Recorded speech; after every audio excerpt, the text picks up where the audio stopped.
This episode of Techno Buffalo is brought to you by the 2013 Ford Mustang. What's up, everyone? Welcome back to another episode of Rumor Roundup. Filling in for Noah Kravitz, I'm John Rettinger. Noah is currently covering Google I/O, which coincidentally we're going to talk a bit about in this episode of Rumor Roundup. So up this week, we're going to talk about Android fragmentation, Wii U pricing, Microsoft perhaps building their own phones, and Kindle Fire 2. This is Rumor Roundup. Let's go ahead and get started.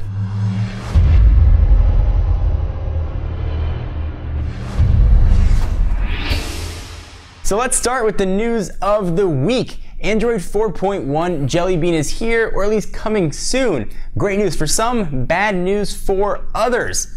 It's further pushing Android fragmentation. Most devices don't even have Ice Cream Sandwich yet. You look at some flagship devices that most people might be looking to purchase. You've got the Galaxy S3, the HTC One X, all shipping with Ice Cream Sandwich, are now running an outdated operating system. Google's release cycle has been 4 to 6 months-ish before new operating systems are pushed out. Carriers generally have to wait, and manufacturers have to wait generally another 6 months after that before they finally get them on their devices. So we've got yet another OS that's going to push the fragmentation even further. So the question here in the rumor is, what devices are going to get Jelly Bean? Or are they even going to skip Jelly Bean completely and wait for the next iteration of Android, probably called Key Lime Pie? It's really the big question. Devices like the Galaxy S3, HTC One X, are they going to get Jelly Bean? We've reached out to HTC, we've reached out to Samsung, but yet no one has gotten back to us. I think they don't even know what's going to happen with their operating system quite yet. So we'll move from the world of phones to video games. Nintendo President Iwata said that they are going to learn from the 3DS mistake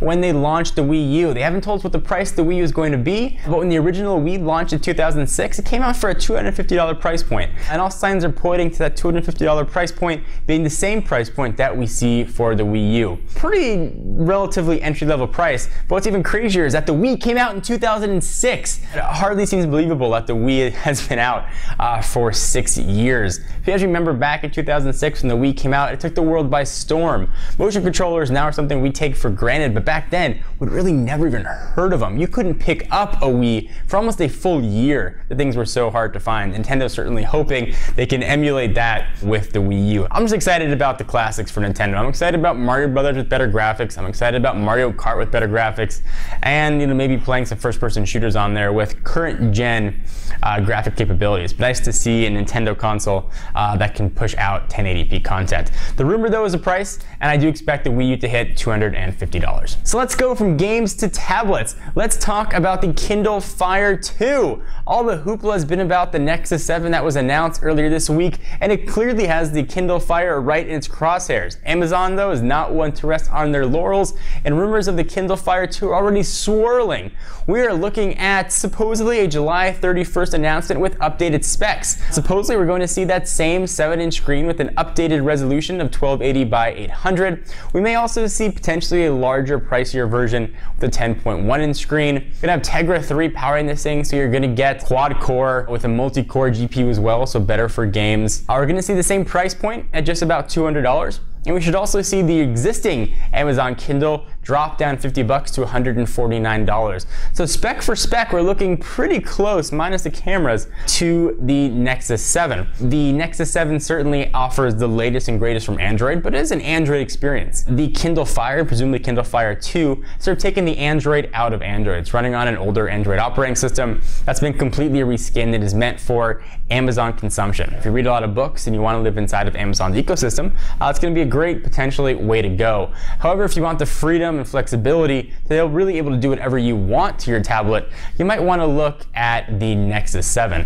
And speaking of things that I am excited about, let's go ahead and take a minute to thank our sponsors at Ford and the incredibly awesome 2013 Ford Mustang. Over the past few years, Ford has been synonymous with in-car technology, and the 2013 Mustang is no exception. From this super fast bad boy, you can make hands-free calls, you can launch apps, you can even send tweets to tell people how fast but safely you're going on the freeway. So all that cool technology that Ford thought of kind of got us thinking. Ford's got smart guys and girls that are working on their programs, but we got smart guys and girls in our audience. What would you guys put inside of the 2013 Ford Mustang to improve the technology? Do you want it to have Spotify accounts, link up with your friends?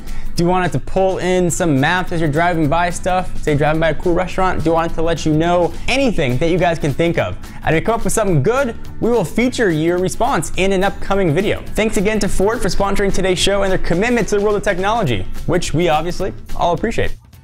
So last week, Microsoft debuted the Microsoft Surface, one of the first real hardware devices they built themselves, and rumors already swirling that they might be making their own phones. First, it was almost confirmed they were going to make their own phones, and Microsoft themselves said, no, we have no plans to make our own phone hardware. And I'm sure you can collectively hear all of Nokia sighing that that was going to be the case. I don't think it makes sense for Microsoft to make their own phones now, but I wouldn't count them out for making it in the future, especially if the Nokia deal doesn't necessarily yield the fruit that Microsoft and Nokia were hoping. What do you guys think? Are we going to see phones made from Microsoft in the near future? My bet is in the next 2 years, we probably will. Thank you guys for watching another episode of Rumor Roundup. I'm John Rettinger. Noah Kravitz will be back here next week, bringing you all the latest and greatest rumors from the world of technology. Be sure to check us out at technobuffalo.com for all your tech news. I'll see you guys soon.